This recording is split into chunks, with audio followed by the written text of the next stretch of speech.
for jobs.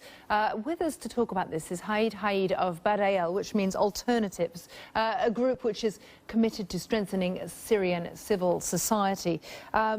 There are so many different needs, but I know that one of those that you're focusing on is the need to name and to treat refugees as refugees.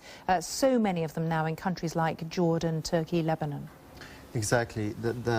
As you said, part of the problem is to raise funds and be able to mobilize actors in order to pay. But the other problem is to be able to protect those people in need for those humanitarian assistance. The issue is that as you said, refugees in Lebanon, Jordan, and even in Turkey, they are not considered refugees, they are considered guests. So there is no legal framework that could protect those people in these countries.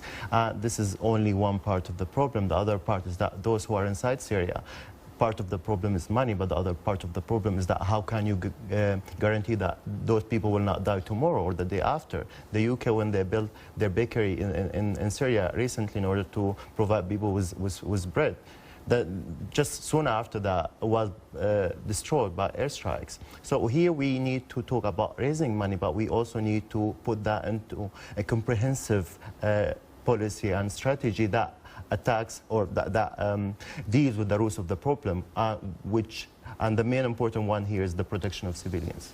And do you think actually that's what you need to do in order to raise the money from the international community? Because as you say, if a bakery is rebuilt with aid funds and bombed tomorrow, people are going to just feel hopeless. Exactly, and we are not only talking about bakeries. Even when we talk about education, schools are being systematically targeted. Hospitals, they are being systematically targeted. So what we need to do here is to raise funds, but also to be able to invest this fund in the right place and to make sure that this fund will be able to be delivered to people in need. For example, in Syria, we have more than 500,000 people in need in besieged areas. And we have money, and they say they have money in order to deliver food to those people, but they don't have access to that. So what we need right now is to have a willingness in order to explore options that we so far didn't explore. For example, if we cannot access those people via land, then we should consider airdropping assistance to those people. WFP has been doing this for 20 years. Why didn't we do it in Syria so far? And this is personal for you. You have family inside Syria, don't you? Exactly. I have my parents, I have 3 sisters and brother, and their children. They're all there, and it's not safe, but they're not willing to leave. So how can we help those people who are surviving on a daily basis and they're fighting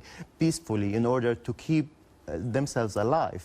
And that's a point to make to potential donors as well, isn't it? People don't want to leave their homes. They don't want to give up their homes or their country. We wouldn't, you don't inside Syria, so they're being driven to become refugees as a last resort. Exactly. And this is why, if you compare the numbers of people the refugees and the ITPs, the internal displaced people, you have the highest percentage of the people, around like 12 or 10 millions, are still IDPs. So they are still trying to survive within Syria before they try to make it out.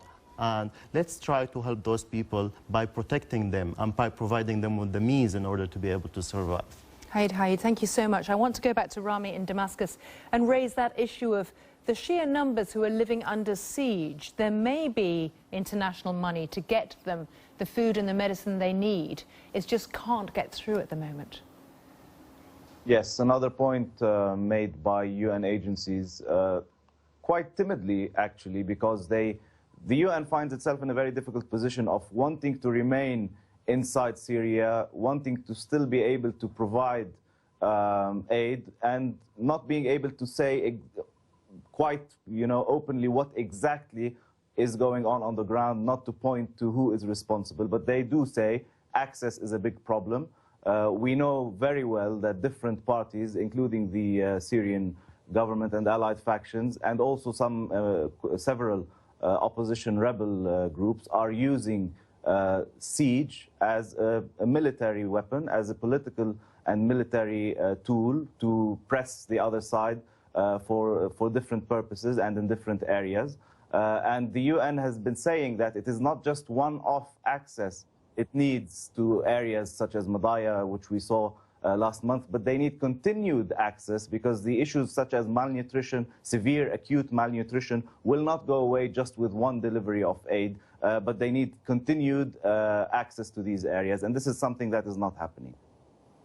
Rami Rahayam in Damascus, thank you very much. And Haid from Bad El, thank you for coming to talk to us in the studio.